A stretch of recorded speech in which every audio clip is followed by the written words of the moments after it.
آپ کو پتا ہے حسد اور رشک میں کیا فرق ہے؟ حسد کا مطلب ہے ان سے نعمت چھن جائے، اور رشک کا مطلب ہے جیسے اللہ نے ان کو دیا ہمیں بھی دو۔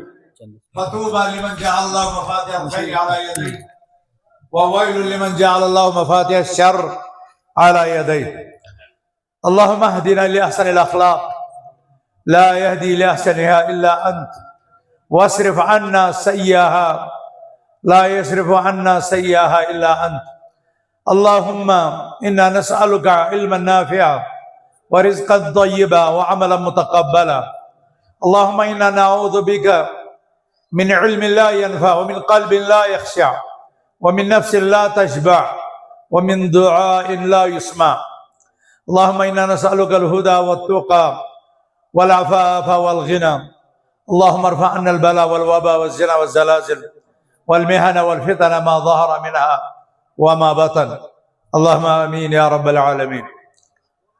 محترم مکرم زعماء و آیان جمعیت اہل حدیث جموں و کشمیر، مرکزی علماء، ضلعی علماء و زعماء، تحصیل زعماء، حلقہ پوگل کے زعماء، انتظامیہ مسجد ہذا، سامعین کرام، خواتین اسلام، عزیز طالبات، آج کا دن امناڑی کی تاریخ میں ایک روشن اور نیا باب رقم کرنے جا رہا ہے کہ جس میں اس ادارے نے امت کو بیداری کا پیغام دیا ہے اور یہ راستہ بتلایا ہے کہ اگر اس امت کو بیدار کرنا ہے تو پھر اپنے آپ کو تربیت سے، تعلیم سے جوڑنا ہے، اور اس کا آغاز بچیوں کی تعلیم سے ہوتا ہے، اس لیے کہ الام مدرسۃ اذا اعددتها اعددت شعبا طیب الاعراق، یہ بچی جو کل کی ماں ہوگی،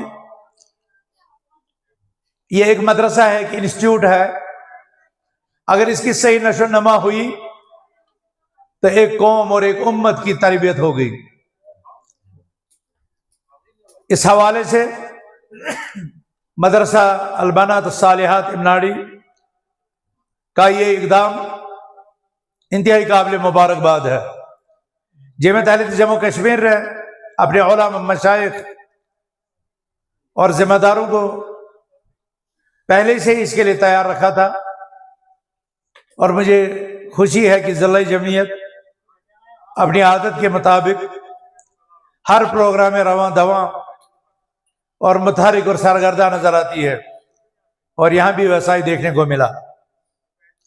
میں ان الفاظ پر غور کر رہا تھا جو میرے مشفق استاد اسماعیل عصری رحمت اللہ علیہ کے بھتیجے عزیز القدر زبیر احمد الکشفی نے صدر ضلع کو دعوت دیتے ہوئے بولے، تو مجھے لگا کہ یہ الفاظ سینے سے، دل سے نکلے ہیں، اور جس شخص کے شخصیت کے لیے نکلے ہیں اس شخصیت کی صحیح عکاسی اور اس کی محنت کا صحیح خراج تحسین انہی الفاظ میں موجود ہے، جسے پتہ چلتا ہے کہ ہمارے مدارس میں اللہ نے ہمیں ایسے اساتذہ سے نوازا ہے جو حالات کی باریکیوں کو، جماعت کی ترقیوں کو اور حفظ مراتب کو بخوبی جانتے ہیں، اور ہمیں امید ہے کہ ہمارے والدین نے اپنے جگر گوشوں کو جو ان کی گود میں ڈال دیا ہے وہ انہیں امت کے لیے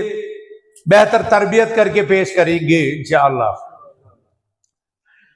مدرسہ امناڑی اپنے نشہ ثانیہ کے بعد، اپنے دوسرے عروج کے بعد آج الحمدللہ ایک اونچے مقام پر ہے۔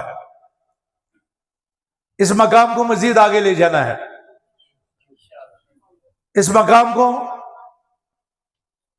اس لیول تک لے جانا ہے کہ یہ بچہ جب الکلیہ سلفیہ للبنات یا سلفیہ مسلم ایجوکیشن اینڈ ریسرچ ٹرسٹ کے نصاب کے مطابق جب امتحان دیں گی تو یہ جمعیت کے دوسرے اداروں مثل مدرسہ